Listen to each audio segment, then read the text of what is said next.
আসসালামু আলাইকুম, welcome back to my channel. আমার আজকে রেসিপি হচ্ছে ঝাল ঝাল চিংড়ি বোনা। তো চিংড়ি বোনা আসলে গরম ভাতের সাথে খুবই ভালো লাগে, একদম ঝাল ঝাল করে রান্না করলে। তো রেসিপিটি ভালো লাগলে অবশ্যই আপনারা চ্যানেলটি সাবস্ক্রাইব করে পাশে থাকবেন। তো এরকম ঝাল ঝাল চিংড়ি মাছ বোনা আসলে কার কার পছন্দ অবশ্যই কমেন্ট করে জানাবেন। আমি তো খুব বেশি পছন্দ করি গরম ভাতের সাথে, বিশেষ করে একদম ঝাল ঝাল চিংড়ি খেতে খুবই অসাধারণ, একদম মুচমুচে হয় একদম। তো আশা করি রেসিপিটা আপনাদের কাছে ভালো লাগবে, ভালো লাগলে লাইক কমেন্ট শেয়ার করবেন। তো চিংড়ি মাছ রান্না করার জন্য আমি চলে যাচ্ছি। তো দেখেন এখানে আমি চিংড়ি নিয়েছি, তো চিংড়িগুলো আমি কেটে নিয়েছি। আর এখানে নিয়েছি কিছু মরিচ মশলা, এখানে হলুদ, মরিচ এবং গরম মশলা ভালোভাবে পানি দিয়ে একটা পেস্ট রেডি করে নিচ্ছি। আর নিয়েছি চিংড়িগুলো আমি কেটে ধুয়ে পরিষ্কার করে নিয়েছি। তো মরিচ মশলার পেস্ট রেডি করে নিয়েছি। এখন চলে যাচ্ছে চুলায় আমি দেখতে পাচ্ছেন প্যানে তেল দিয়ে ভালোভাবে গরম করে নিয়েছি এবং দিয়েছি এখানে পেঁয়াজ কুচি। তো তেলে আমি যখন গরম হয়ে আসছে পেঁয়াজ কুচিগুলো একটু হালকা করে ভেজে নেব ব্রাউন কালার করে। তো পেঁয়াজ কুচিগুলো আসলে ভাজা ভাজা হয়ে গেলে একটু ভালো গ্রান আসলে ভালো লাগে, যেন পেঁয়াজটা পুড়ে না যায় সেদিকে অবশ্যই লক্ষ্য রাখবেন। তো পেঁয়াজটা ভাজা হয়ে গেছে, আমি দিয়েছি এখানে রসুন বাটা আর পেঁয়াজ বাটা 1 টেবিল চামচ পরিমাণ। তো রসুন পেঁয়াজ বাটা আমি দিয়ে দিয়েছি। আর দিয়েছি এখানে আমি সামান্য পরিমাণে আদা, রসুন আদা একসাথে দিয়ে দিয়েছি। তো ভালোভাবে ভেজে নিচ্ছি এই পর্যায়ে।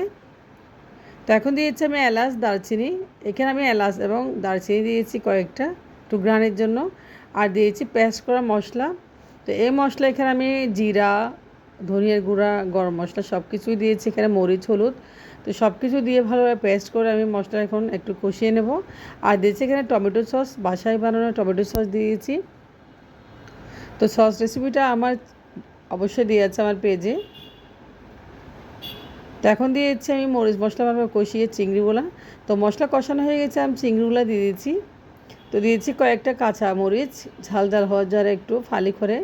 এখন চিংড়িগুলো ভালোভাবে একটু কষিয়ে নেব মশলার সাথে। তো কষানো হয়ে গেছে, দেখতে পাচ্ছেন খুব সুন্দর একদম কালার চলে আসছে। আমি ঢাকনা দিয়ে আরেকটু কষিয়ে নেব। তো ঢাকনাটা উঠিয়ে দেখতেছি কী অবস্থা, চিংড়ি মাছগুলো একদম ভুনা ভুনা কষানো হয়ে গেছে। এরপর যে আমি দিয়েছি হালকা পানি, যেহেতু চিংড়ি মাছগুলোর ভিতরে কাঁচা থাকবে অবশ্যই পানি দিয়ে সিদ্ধ করে নিতে হবে। তো এই পানিগুলো দিয়েছি আমি চিংড়ি মাছগুলো একটু সিদ্ধ হওয়ার জন্য। আর চিংড়ি মাছগুলো প্রায় সিদ্ধ হয়ে এসেছে। এরপর দিয়েছি আমি ধনিয়া পাতা কুচি। তো ধনিয়া পাতা কুচি দিয়ে চিংড়ি মাছগুলো আমি 5 মিনিটের জন্য একটু দমে রাখবো। তো 5 মিনিট হয়ে গেছে, দেখেন চিংড়ি মাছগুলো হয়ে গেছে। চিংড়ি মাছগুলো হতে বেশিক্ষণ সময় লাগে নাই, আমার 20 মিনিট সময় লেগেছে। খুব সুন্দর একদম ভুনা ভুনা হয়েছে ঝাল ঝাল।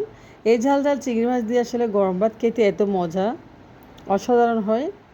তো অবশ্যই আপনাদের ভালো লেগেছে রেসিপিটা। তো এখন আমি এই ঝাল ঝাল চিংড়ি মাছ দিয়ে অবশ্যই গরম ভাত খাবো। তো গরম ভাতের সাথে চিংড়ি অসাধারণ। তো আমি ভাত নিয়েছি আর নিয়েছি চিংড়ি। তো চিংড়ি ভুনা দিয়ে আসলে গরম ভাত খুবই ভালো লাগে।